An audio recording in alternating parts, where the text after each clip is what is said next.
अभिनंदन श्रोतागण। आइए आज सुनते हैं लेखिका सूर्य बालाजी के द्वारा लिखी कहानी गौरा गुणवंती।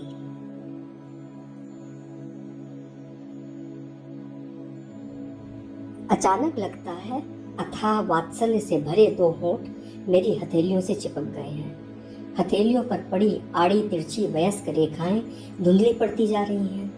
सगाई की चौतरफे हीरे वाली दमकती मेहंदी रची नन्ही नन्ही हथेली गुलाबी सी हो गई है और उन पर वही होंठ, उन होठों के ममत्व से रची ये मेहंदी की बेलें। मैं छज्जे आंगन कहीं भी खेलती रहती। आवाज आती, कौन बेटा मुझे सुर्ती खिलाएगा। सब खेल में मस्त रहते। मैं धीरे धीरे पहुंचती। ताई मेरी नन्ही हथेली पर सुरती की शीशी उलट कर सीधी करती, फिर अपने दोनों हाथों से हथेली मुंह तक ले जाकर सुरती फाँक लेती। धीरे से मेरी हथेली चूमकर हाथ ऊपर उठाकर इशारा करती, इतना बड़ा सा हो जाए मेरा बेटा। लाड़ में ताई के मुंह से अक्सर ही बेटा सुनती और अपनी गीली सी हथेली को फ्रॉक में पोंछती शर्मा कर खेलने भाग जाती। ताया की तेरह बीत चुकी थी। मेहमान एक एक करके जा चुके थे। ताई के हाथों में पहलदार कांच की रंग बिरंगी चूड़ियों की जगह उनके टूटने के खरोच भरे निशान थे। बदन पर एक कोरी सादी धोती, माथे पर दपदपाती लाल इंगूर की बिंदी के बिना उनका सूना चौड़ा माथा देखकर मन सिहर जाता था। रीति सूजी आंखों से सूनी दीवारें निहारती ताई बैठी थी। मैं 6 साल की अबोध बच्ची कैसे ताई का दुख घटाऊं, कुछ समझ में न आया। तो आले से सुरती की शीशी उठाई, सहमे कदमों से आकर उनके हाथों में दे दी। उन्होंने सूजी लाल आंखों से मुझे देखा, फिर एक विषाद भरी मुस्कान बलात् अपने होठों पर खींच नाम मात्र की सुरती मेरी हथेली पर रखी। हथेली मुंह तक ले गई और उसी तरह चूम लिया। जा खेल कहकर उन्होंने देखा तो मेरी नन्ही आंखों में आंसू थे। हौले से पास खींच कर पूछा, क्या बात है। मैं अब चली जाऊंगी। कहाँ? गांव, अम्मा के पास। क्यों क्यों जाएगी? मैं आई तो ताया जी मर जो गए। उन्होंने खींचकर मुझे लिपटा लेना चाहा पर रुक गई। फिर मेरे दोनों कंधे प्यार से छूकर बोली, तू क्या जाना चाहती है? नहीं तो, लेकिन बीती सुमन कह रही थी। क्या कह रही थी? कह रही थी कि मम्मी कह रही थी कि तुम तो अपने गांव चली जाओगी ना। ताई बोली, मेरे पास रहे, जब तेरा जी घबराए तो बताइयो, तेरी अम्मा के पास पहुंचा दूंगी। दूसरे वर्ष से डरती सहमती स्कूल भी जाने लगी थी। भाभी के बच्चे रोते, जिद करते, बहलाए जाते, उन्हें पैसे मिलते, पर मैंने स्वभाव से भीरू होने पर भी मन पक्का कर लिया था। एक दिन ताई ने धीमे से समझाया था, पढ़ लिखकर गुणवंती बनते हैं, समझी ना गौरा बिटिया। किसने कहा कि मास्टरनी मारती है? अरे जो तू अच्छे नंबर लाएगी ना तो तुझे इनाम मिलेगा, समझी। मैं चुपचाप सहमी सहमी से हिलाती रही। सुमन नाम लिखाने के बाद स्कूल जाते समय रोज चिल्लाती थी। शायद इसीलिए ताई ने मेरे मन की दहशत भांप ली थी। जो तू कहे तो तुझे बिट्टी अर्थात मेरी माँ के पास पहुँचा दूँ। पर गांव में क्या करेगी, पढ़ लिख नहीं पाएगी, गंवार रह जाएगी ना। मैं अपनी घनी पलकें ढाँप कर स्वीकृति जताती। घर में तटस्थ स्थिति थी मेरी। बचपन से ही दोनों जोड़े कपड़े संभाल कर रखती। बीथी सुमन रहती तब तक मैं रसोई के कोने में पीतल का पुराना टिफिन लिए खड़ी हो जाती। हेलो गौरा बिटिया, आ भी गई? तुम सबसे लड़त रहो। महाराज टिफिन में पराठा अचार रखकर प्यार से मुझे थमा देता। रास्ते में थोड़ी जबान खोलती। बीथी सुमन उम्र में 2 साल छोटी होने पर भी अकल में खूब बढ़ चढ़ करती। बाद में चलकर उनसे क्लास की पिछली सीट पर बैठकर अचार या कच्ची अमिया खाना, जासूसी उपन्यास पढ़ना और एक दूसरे की हाजिरी बोलना मैं कभी भी नहीं सीख पाई। पाप पुण्य भले बुरे की निर्णय बुद्धि ताई नहीं बन पाती थी। सब बच्चे जिद कर पैसे झपट लेते अपने मम्मी पापा से। मैं यूं ही देखती रहती तो ताई बाद में समझाती, इन्हें बुरी आदत पड़ जाएगी, चटोरे हो जाएंगे। दिवाली पर ताई ने मेरे हाथ पर 8 आने रखे। मैंने उसे निर्लिप्त भाव से कहा, मैं न लूंगी, तुम कहती हो ना चटोरी हो जाऊंगी। ना ना, एक दिन से कुछ नहीं होता, सो भी थोड़े पैसों से नहीं। तू इसकी खट्टी मीठी गोलियां खाइयो, पटाखे पटूकी मत खरीदियो। सब पटाखे छोड़ेंगे तो तू भी देख लेना। हाँ, मैंने उसी तरह से हिला दिया। ताई बिल्कुल ठीक कहती हैं, पटाखे छुड़ाने से हाथ भी तो जलने का डर रहता है, सो सब छुड़ाएंगे ही, देख लूंगी। दिवाली के 2 दिन पहले भाभी को जैसे कुछ ख्याल आया। एक पीला फ्रॉक बाजार से खरीद लाई। ताई ने समझाया, इसे थोड़ी देर पहनकर उतार देना। अच्छा, छुट्टियों में अम्मा के पास जाइयो यही पहनकर। मैंने वो फ्रॉक पहनकर संभाल कर रख दी थी। गांव जाकर अम्मा को शहर की सारी नई नई बातों के अतिरिक्त 30 तक गिनती, पूरा का खा गा और चंदा मामा वाली कविता सुनाऊंगी। मेरी कल्पना में अम्मा भरी आंखों से मेरे सिर पर हाथ फेर रही थी और सोते समय ढेर सारा तिल का तेल माथे पर दाबती रही थी। आते समय अम्मा से मांग करके लड्डू, लैया और ओले लाऊंगी, ताई और बीथी सुमन के लिए। अगर अम्मा ने अपने पास रुकने को कहा और अम्मा के दुबले गोरे हाथों की प्यार भरी थपकी याद आई, नहीं, अम्मा से कह दूंगी पढ़ लिख कर गुणवंती बनूंगी। बड़ी होने पर जब गांव जाऊंगी तो अम्मा के लिए एक साड़ी ले जाऊंगी। पर गांव जाने की नौबत ही नहीं आई। दिवाली के चौथे दिन ही स्कूल से लौटी तो गांव से नाई आया था। घर में गुमसुमी थी। ताई जैसे बुखार में बुत सी मोटी चादर मुंह पर डाले पड़ी थी। मुझसे कोई ना बोला, जैसे सब मुंह चुरा रहे थे। नाई शाम को चला गया। हर कोई अजीब भेद भरी करुणा दृश्य से मुझे देख रहा था। अनमनी सी बीथी सुमन के साथ खेलने गई तो सुमन ने चौकन्नी नजरों से इधर उधर देखकर धीमे से बताया, मम्मी ने तुझे बताने से मना किया है। पता नहीं मुझे कैसा लगा था। एकदम डर कर जैसे रो पड़ूंगी। मेरे बाल मन में भी निराश्रित हो जाने का भयावह एहसास सहमा गया था। खुलकर रो पड़ने में भी डर, जैसे दूर से मुर्दे वालों का राम नाम सत्य सुनकर मन बेतहाशा धड़कने लगता था, उससे कहीं बड़ी दहशत। हांफती हुई आकर लेटी हुई ताई की चादर पकड़ ली थी। मन में डर भी रही थी, कहीं ताई सोती हूँ, बुखार में हूँ तो जग जाएंगी। जाने कब तक खड़ी देखती रही, बस एक भ्रम।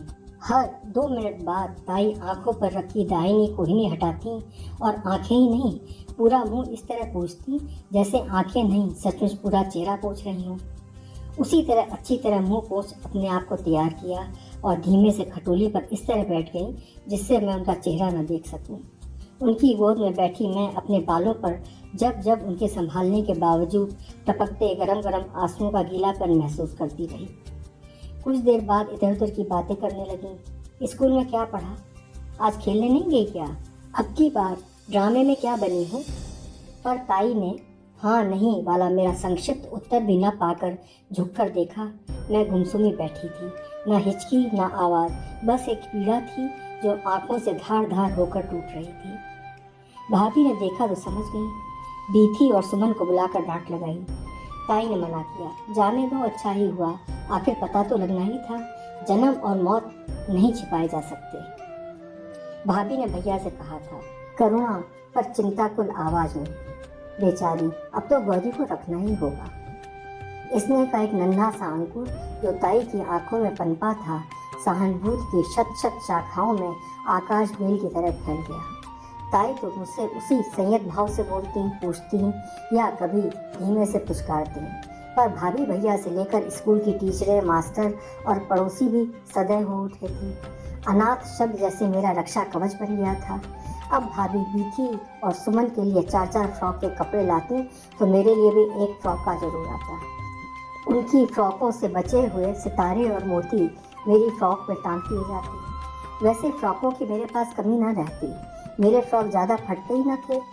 बीथी, सुमन भाभी के कहने पर भी शादी ब्याह से लौटने पर सर में सितारे वाले फ्रॉक पहने पहने सो जाती, पर मैं पहले फ्रॉक बक्से में तह कर रखती, तभी दूसरा काम करती। मेरे एक जोड़ी सूती मोजे हमेशा मेरे बक्से में साफ रखे रहते, जबकि बीथी और सुमन 5-6 जोड़े मोजों से भी कहीं जाते समय एक जोड़े साफ न निकाल पाती। भाभी हर बात पर उनके सामने मेरा उदाहरण रखती है, बिना माँ बाप की लड़की देखो तो इतने सलीके से रहती है, एक तुम लोग हो। भाभी के सगा होने का एक कारण और भी था। जब से नन्हा बिक्कू हुआ था उसे मैं ही संभाल लेती थी। भाभी को दाई या आया रखने की जरूरत ही नहीं महसूस हुई। स्कूल से आते ही मैं कपड़े बदल कर उसे लाद लेती और तब से शाम तक उसे लादे लादे घूमती। कभी कभी ताई धीमे स्वर में कहती, ला मुझे दे दे, मैं तो खाली हूँ, छमाई इम्तहान आ रहे हैं ना तेरे। बस इतना ही मेरे लिए बहुत था। रोम रोम कृतज्ञ हो उठता। मुस्कुरा कर कहती, पहले दिन हिंदी है ताई और अंग्रेजी के लिए इतवार की छुट्टी।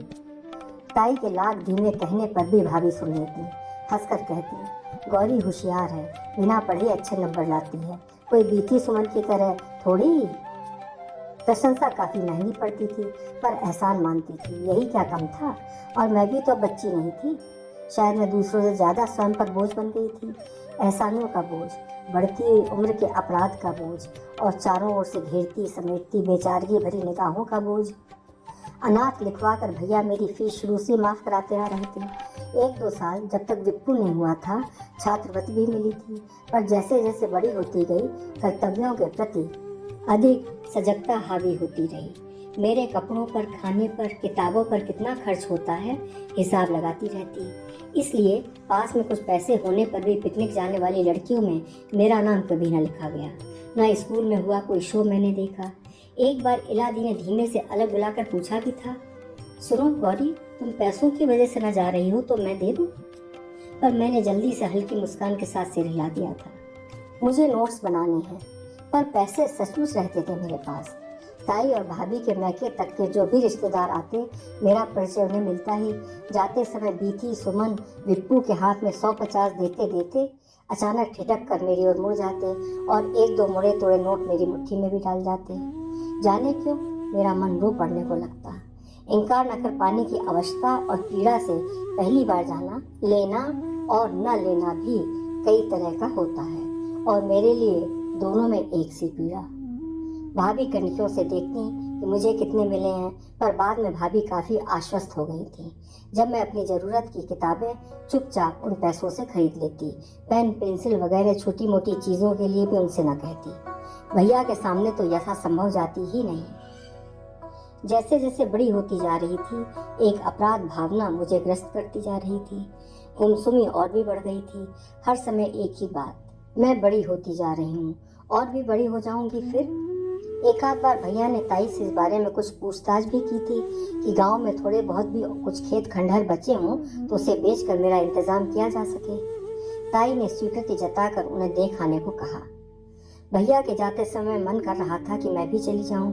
12 साल पहले छोड़ा हुआ अपना घर, अम्मा का चूल्हा चौका, संदूकची, आले पर रखी हनुमान जी की तस्वीर और आरती की मटमैली पोथी, भरभरा कर गिरती मिट्टी और सीलन भरी कोठरियों वाला अपना घर, जिसकी एक कोठरी में बापू को घातक रोग से खांस खांस कर दम तोड़ते देखा था, और वो कोठरी जिसमें सहम दुबक कर अम्मा के साथ सोती थी। सुना ऊपर की दीवार ढह जाने से मलबे में दब गई थी। उसी से सटे गलियारे में लाल, पीले, हरे नन्हे लहंगों, साड़ियों के गुदड़ों से भरे गुड़िया के डिब्बे और खटोलियाँ होती थी। उसी के बक्से में मेरी चोटी गूंथने के लाल पीले रिबन भी होंगे, गांव की हाट से खरीदे हुए। उनसे ही अम्मा मेरी चोटी गूंथती थी। लाल पीले रिबनों की यादें और अम्मा की यादें। भैया 2 दिनों बाद लौट आए, धूल भरे थके से। भाभी के पूछने पर बोले, बेकार हुआ जाना, थोड़ी बहुत जमीन थी भी, आसपास के किसानों ने दबा ली, अब उनसे मुकदमेबाजी करूंगा तो लेने के देने पड़ जाएंगे। पर घर तो था। घर भैया के चेहरे पर व्यंग अधिक था या झुंझलाहट, पता नहीं। खंडहर से भी बढ़कर बस जमीन और टूटे फूटे काठ कबाड़ों का मलबा। किसी तरह पंचायत से कह सुनकर बिकवाया। अभी तो पंचायत ने ले लिया है 900 पर। बस 900? भाभी निराश स्वर में बुदबुदाई। जूते निकालते हुए भैया ने ताई को सुनाने के लिए भी कहा था, 900 में तो चपरासी भी नहीं जुटेगा। मनकों पर चलती उंगलियां एक क्षण को रुकी और वही संयत स्वर उभरा, सबके भगवान हैं। और भैया भाभी के चले जाने पर शायद मुझे और स्वयं अपने को एक साथ राहत देने का प्रयत्न करती रही, जैसे मैं अकेली नहीं, बेसहारा नहीं। कहीं ताई और उनके ईश्वर भी हैं मेरा दुख बटाने को। सब अपने भाग का खाते हैं। 2 घंटे पहले उस दिन पूजा पर बैठ गई। कितनी देर तक सुनती रही। ताई अस्फुट स्वरों में गा रही थी, करुणा सिंध जगत जस लीजिए, नाथ अनाथन की सुध लीजिए। जब नहीं रहा गया तो एक किताब उठाई और पिछले छज्जे के कोने में जाकर बैठ गई। कितनी देर चुपचाप रोती रही पता नहीं। चैतन्य हुई जब बालों में बहुत ही धीमे धीमे ताई के हाथ फिर रहे थे। आस्था और विश्वास समोए हुए उनका स्निग्ध स्वर उभरा, मानो सुदूर किसी देवालय से आती पवित्र ऋचा की कोई प्रतिध्वनि हो। हीरे मोतियों से जड़ी रहेगी मेरी बेटी। बस 2 क्षण ही रुकी, अपनी सारी पूजा अर्चना आशीर्वाद में समेट मुझ पर वारती चली गई। उस दिन कॉलेज से लौटी तो भैया ताई के खाट के पास परेशान से खड़े थे। डॉक्टर प्रिस्क्रिप्शन लिखकर अलग ले जाकर जाने क्या क्या समझाता रहा। कुछ दिनों से ताई की तबीयत खराब चल रही थी। आज सुना भाभी खींच भरी आवाज में सुमन से कह रही थी, कह दिया ना खराब बीमारी है, अब मैं क्या दुनिया भर की बीमारियों का नाम याद किए बैठी हूँ। और यह भी कि कमरे में ज़्यादा आने जाने की ज़रूरत नहीं उनके, समझी? याद नहीं, इसके कितने दिनों बाद मैंने भाभी से कहकर नाम कटवा लिया था। भाभी ने नानू भी की, पर मैंने समझा दिया कॉलेजों में पढ़ाई कुछ नहीं होती, बस बता देते हैं फला फला किताब पढ़ लो, सो मैं घर में ही पढ़ लिया करूँगी। एक दिन कॉलेज से लौटी थी तो ताई ने धीमे से मुझे बुलाकर पानी मांगा था। 2 गिलास पानी एक सांस में पी गई। जाने कब से प्यासी थी। पूछने पर बोली, इतने काम तो वैसे ही हैं घर में सबको, ऊपर से मैं भी हुक्म चलाऊं। बस अब 4 घंटे की छुट्टी। नाम कटा लेने के बाद से भाभी मुझसे काफ़ी खुश हो गई थी। मैरिन पर झल्लाती तो कहती, अरे गौरी ने मुझे संभाला है, नहीं तो तुम जैसी दाई मजूरिन तो बस। ताई अब इधर बेहद कमज़ोर हो गई थी। दवा देती, पॉट लगाती या बिस्तर ठीक करती। आशीर्वादों से भरे स्वर गूंज गूंज कर समाप्त होते रहते। राजरानी होगी बेटी या हीरे मोती से लदी। कभी कभी मन करता ताई के पैर पकड़ कर रो पड़ूं। ताई बस भी करो ना, विडंबना भरा आशीर्वाद। पर उनसे भी कभी कहाँ कुछ बोली थी जो आज बोलती। उस दिन तबीयत कुछ ज़्यादा ही खराब थी। ताई की बैठक में सुमन को देखने वाले लोग बैठे थे। मैं किवाड़ की दरार से एक बार झाँक कर तटस्थ भाव से नाश्ता तैयार करने लगी थी। गैस पर चाय का पानी चढ़ाकर ताई के लिए दूध ले जा रही थी कि आंगन की ओर आती 2 संभ्रांत महिलाओं को देखकर ठिठक गई। बड़ी मुश्किल से संकोच भरी नमस्ते कर रास्ते से हट गई। कितने दिनों से मेरी यह आदत बन गई थी। किसी के भी सामने पड़ जाती तो लगता जैसे कोई अपराध कर डाला। मन आहत होता सो अलग। उन्हें भी शायद आश्चर्य हुआ, ये आपकी बड़ी लड़की है? भाभी ने बड़ी कुशलता से प्रश्न संभाल लिया। मैंने बचपन से पाला है तो मेरी ही हुई। मैं चली आई। भाभी उन लोगों से बातें करती रही थी। बाद में देखा तो वे लोग ताई को देखने भी चली आई। मैं सिमटी खड़ी रही कोने में। उन लोगों से शिष्टाचार के नाम पर बैठने को भी न कह सकी। हमेशा ही ऐसा होता था। भाभी जब किसी से मेरी अनाथ गाथा दोहराती थी, सहानुभूति और दया से भरी दृष्टियां मुझ पर उठकर मुझे और भी अनाथ कर जाती थी। और अब तो धीमे धीमे इस दया और सहानुभूति को झेलने वाला जीवन भी चुकता जा रहा था। लेकिन जाते जाते उन्होंने आशीर्वाद देकर मेरी ओर एक स्नेह भरी दृष्टि डाली थी। मुझे थोड़ी राहत सी मिली थी। दूसरे दिन घर में जैसे तूफान आ गया था। भैया रगड़ रगड़ कर जूतों पर पॉलिश कर कोट झड़वा कर राय साहब के यहाँ पहुँचे। और जब 2 घंटे बाद लौट कर उन्होंने बताया कि राय साहब अपने दूसरे बेटे सुमित की शादी गौरी से करना चाहते हैं, तो भाभी का मुंह खुला का खुला रह गया। काफ़ी देर बाद उन्होंने लंबी सांस खींचकर कहा, तकदीर किसी की कोई नहीं जानता। भैया ने कहा, और क्या? अरे मेरी तो बीती सुमन के लिए ही उनके पास जाने की हिम्मत नहीं थी। कहाँ वे लोग, कहाँ मैं। और राय साहब की बीवी तो ऐसी ही चली आई थी सुमन की सास के साथ। खैर चलो, सुमन की भी ठीक हो गई, गौरी की भी। भाभी ने एक ललक भरी आह ली थी। घर ही नहीं, सारे मोहल्ले में बस एक ही बात, गौरी की शादी राय साहब के घर। वारी तकदीर। सुमन ने पास आकर कुछ अजीब से स्वर में जबरदस्ती खुशी लपेट कर कहा था, बधाई हो गौरी।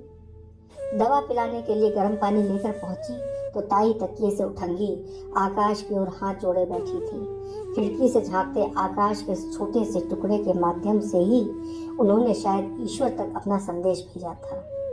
उस क्षण भी उनकी आंखों में न हर्षातिरेक के आंसू थे, न होठों पर मुस्कान, बस एक सौम्य कृतज्ञ भाव था। मैं खड़ी खड़ी देखती रही ताई को, उनकी जगह जगह संभाल कर सिली पुरानी सफ़ेद साड़ी को। अरसे से भैया ने जब भी पूछा हमेशा एक ही उत्तर था, धोतियों की जरूरत नहीं उन्हें। कभी कभी धीमे से मुझे बुलाकर कहती, मेरे पास कुछ धोतियाँ रखी हैं, तुझे चाहिए तो ले ले, क्रोशिया की बेलें लगाकर पहन लेना, नहीं तो रंग लेना। पान तो ताई ने कितने दिनों से छोड़ रखा था, पर इधर देखती आ रही थी, उनकी सुरती भी खत्म होने का नाम न लेती। भैया कभी कदार पूछते तो जवाब मिलता, नहीं अभी तो होगी ही। पर मैं साफ देखती, शीशी पर केवल कत्थई निशान भर है, जो अंदर के खालीपन को छुपाने में ताई की मदद कर रहे हैं। बीमारी में रात रात भर खांसती और सुबह भैया के हाल पूछने पर कहती, आज रात भर खांसी नहीं आई, खांसी की दवा लेने की जरूरत नहीं है। दवा की खुराकें कम करना उनके बस का न था, क्योंकि मैं ठीक समय पर पूरी खुराक चुपचाप उनके मुंह में डाल देती। कुछ किफ़ायत वो न कर पाती। मैं सब देखती थी, समझती थी। मेरे बोझ के पत्थर को ताई तिल तिल कर काट रही थी और ताई के साथ उनके ठाकुर जी भी तो खट रहे थे। सुबह पूजा के प्रसाद के लिए पेड़े आने बंद हो गए थे। बस चुटकी भर शक्कर पर ठाकुर जी गुजारा कर रहे थे। मेरी लगन पड़ चुकी थी। दवा पिलाती या पॉट लगाती तो ताई मना करती, अब तेरी लगन पड़ गई है, ये सब नहीं करते। कभी नहीं बोली तो अब कैसे बोलती, पर चुपचाप उसी तरह करती रही। रस्मों के लिए बुलाई जाती तो जाती और दौड़कर फिर उसी कोठरी में कि यहाँ सूना है, कोई आता जाता नहीं। आंगन से आती सुहाग भरे गीतों की आवाज़ें मेरी गुमसुमी को दुलार जाती। गौरा लेके उड़बो, अरे गौरा लेके पड़बो, गौर लेके चढ़बो आकाश। ऐसा ने तपस्या के नाहे गौरा बिहार, बरु गौरा रहे कुंवार। अर्थात गौरी को लेकर बन बन बिचरूंगी, आकाश पाताल थाऊंगी, पर ऐसे भुजंगी तपसी के हाथ में उसका हाथ न दूंगी। इससे तो अच्छा है कि कुंवारी ही रहे। वो आखिरी कुंवारी रात थी। कोबर से उठाकर अभी अभी नाइन कोठरी में बिठा गई थी। हल्दी रंगी पीली साड़ी, कलाई में सुपारी की गांठ और दूध के कंगन बांधे, हाथ पैरों में हल्दी के उपटन लगाए लौटी तो भागी भागी सी ताई का दूध गर्म करने लगी। दूध लेकर पहुंची तो ताई की दाहिनी कोनी उनकी आंखों पर थी। कोठरी की तरह ही निस्तब्ध शांत ताई। शीशियों की खत्म होती खुराकें, सिलवटों पड़ा बिस्तर, धुंध सी हल्की बत्ती जल रही थी और झरोकों से छन छन कर आती फागुनी हवा और चांदनी के रेशे बिखर रहे थे। जाने कब तक खड़ी खड़ी ताई दूध लाई हूँ कहने की कोशिश करती रही। जाने कितना कुछ गले में अटक सा गया, जाने कितना कुछ अंतस में उफरने लगा, जो ताई कहते उमड़ कर बह चलेगा। उन्हें मेरी आहट मिली। संभल कर धीमे से कोहनी आंखों से हटाई और दूध का प्याला ले लिया। कुंवारी और उनकी अपनी गौरी के हाथ का आखिरी दूध। अपने को बहटिया रही थी, पर हर घूंट उनके कंठ में अटका जा रहा था। अचानक जैसे अंतस का सब कुछ उमड़ कर बह चला। मैं पाटी पर सिर रखे फपक रही थी। सारी देह सिसकियों के झकोरों में हिल रही थी। ताई के हाथ उसी संयत भाव से मेरे बालों में फिर रहे थे और उनके अनचाहे वही पहचाने आंसू मेरी सुहाग की चोटी में गिर गिर कर गुथे जा रहे थे। आंगन में औरतें मंडप जगा रही थीं और सुहागनें आशीष गा रही थीं। अमवा बहुर जस बहुरो, इमली जस छपसो, बेटी पुरैन जस दहलेओ, कंवल अस बिगसो। अर्थात मेरी बेटी तू वैसी ही सुखी और संपन्न हो जैसे वसंत में बौरों से लदी अमराई, जैसे झोंपों में लदी इमली, जैसे ताल में दह लेती कमलिनी, जैसे सुबह के विकसित कमल। हाथ में कांपते हुए तार में टंकित शब्द भी धुंधले होकर जैसे ताल में दह लेते पुरैन के पत्ते बन गए हों और फिर सिमट कर एक नन्ही हथेली, जिस पर चिपका है दो आशीर्वाद भरे होठों का अपार ममत्व।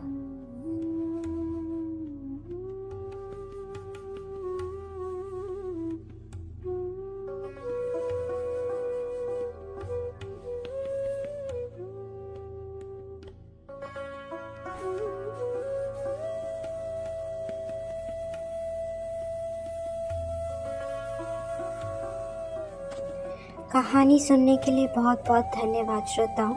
कृपया मेरे चैनल को लाइक करें, शेयर करें और सब्सक्राइब अवश्य करें।